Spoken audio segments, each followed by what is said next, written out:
В Театре оперы и балета имени Мусы Джалили завершился 36-й Нуриевский фестиваль.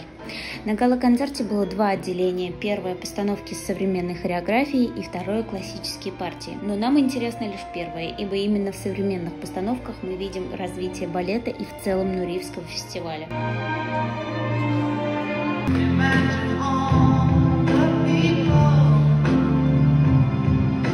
Мне бы хотелось побольше света в этом мире, особенно сейчас. И мне кажется, самое главное, и вообще искусство должно нести свет. Это самое главное. Это главная идея, которую, наверное, я несу. Мне хочется, чтобы человек, посмотревший этот номер, или любой другой спектакль, или мой номер, или любую миниатюру, он выходил немного измененным в лучшую сторону.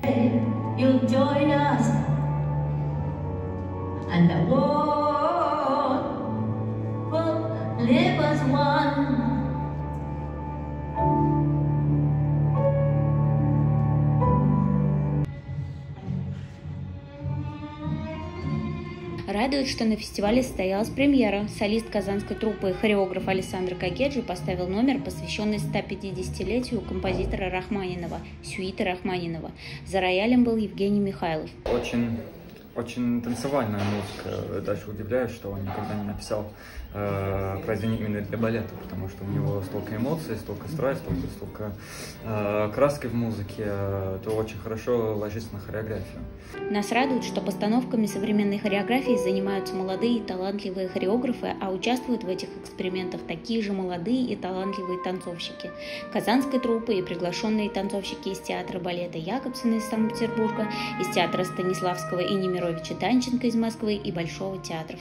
Какие-то внутренние переживания или то, о чем бы я хотел говорить словами, но не могу выразить свои мысли именно вербально, я выражаю это невербально. И для меня танец – это способ поговорить с миром. И те мысли, которые я закладываю каждый раз в хореографию, они для меня чуть больше и чуть объемнее, чем просто слова. С современным зрителем нужно разговаривать на современном языке. Конечно, классику никто не отменял. Это то каноническое искусство, на которое нужно смотреть и нужно на нем воспитываться. Но, опять же, разговаривая с современным человеком, зачастую нужно поговорить на какие-то темы современным языком.